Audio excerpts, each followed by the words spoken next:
All right, so the pro-EU candidate wins. Well, let's get more on this now with Professor William Mallinson, a former British diplomat and author, joining us live here on RT. Professor, a great pleasure. Thanks so much for jumping on. Let's just go straight into it if we can. Following the annulment of the first election in December, the detainment of the frontrunner and blocking him from running again, clear evidence that of election meddling by France as well. So a pro-EU candidate finally wins. Brussels gets their man. How do you see this, considering the backstory, Professor? Do you think the result of the election is legitimate? No.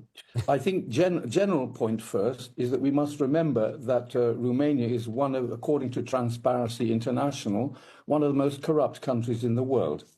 So I'm not surprised at the following points, which I can then make, given that background. Right. Point number one, about halfway through the voting process, 1 million new voters registered, voted. This is unprecedented in any elections I've ever heard of. 1 million new voters suddenly appear. Second point, and let's not forget that whereas Iorghescu, in his campaign, got 31% in the first round and would have then won, Simeon got 40%, huge, and should undoubtedly have won. Third point, according to Simeon, and I think he's verified it, there were 1.7 million dead voters on the electoral register, for heaven's sake. You know, that's just for starters, mate. Sorry. Yeah. I mean, you know, it sounds like something out of the Biden administration, frankly. You know, bringing up voters who have been 6 feet under for about 60 or more years. But this is the day and age of political skullduggery, Professor. Well, what about the Telegram, the founder of the Telegram messaging service, saying Paris tried to pressure him to censor conservative voices in Romania amid the election? What does that say to you? I mean, it's almost like to win an election in Europe, you've got to do what Brussels says. You've also got to be anti-Russian. Exactly, precisely. Now, Durov is a very rich but also very angry young man.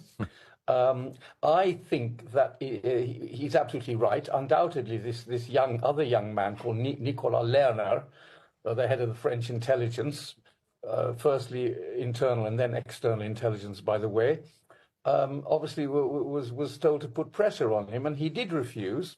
Undoubtedly, I think Durov might be trying to get back into Moscow's good books, by the way, because we have to remember that I think 12 years ago or so, he temporarily or whatever blocked RT, blocked you for a while. Yeah. I think he's trying to get back into good books, and he realizes, you know, Return of the Prodigal Son, if you like. That's another comment for you. Thank you, Professor.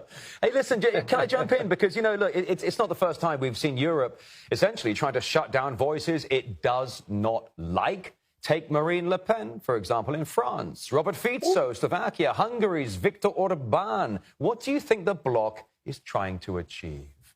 The full Monty. They're rushing around like headless chickens, different dancing positions at different times, and behind the whole thing undoubtedly is Russia, the obsession with Russia and Trump. And what we're seeing as a large background to this, I think, is Trump versus the US deep state and the EU combined.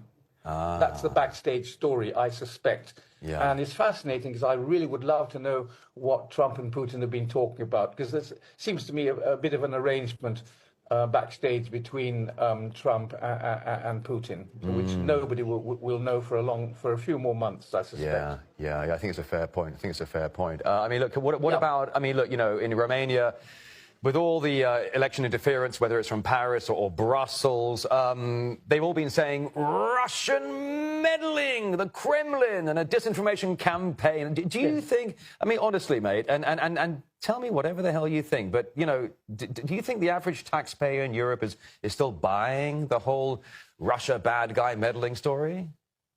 Yes, but less and less. I think slowly the man or the woman or person or whatever you want to call them on the street is slowly beginning to realize that things are becoming ridiculous. Because it's also a fact that Moscow wouldn't take such major risks to give the EU the propaganda. It's the other way around. Take a look at Lerner's pressure on Durov, for example. I think that says it all. Another point I want to make is it isn't over yet. There is a parliament in that country, and there's going to be a lot of hassle now. because although the next elections aren't scheduled until, I think, by November 2028, a long time, there's going to be a lot of toing and froing in Parliament itself. Yeah. So it's not a foregone conclusion, because obviously both Georgescu and Simeon are going to fight tooth and nail to get some more intelligent policies put through. They're going to keep trying.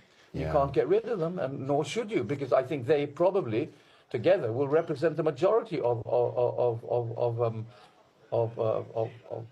Romanians, especially if you take away the dead voters. Yes, exactly. 1.7 million. How do you do that? Really? 1.7 million corpses somehow managed to get to the polling. I mean, gee whiz, Professor, honestly. Yes. That is the state of affairs in European politics today. Talk about skeletons hanging in the closet. Irresponsible. Yeah, it is. Absolutely. You're absolutely right. Irresponsible.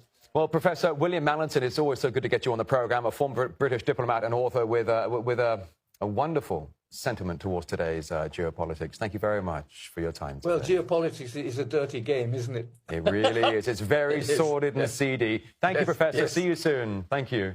Bless you. Thank you.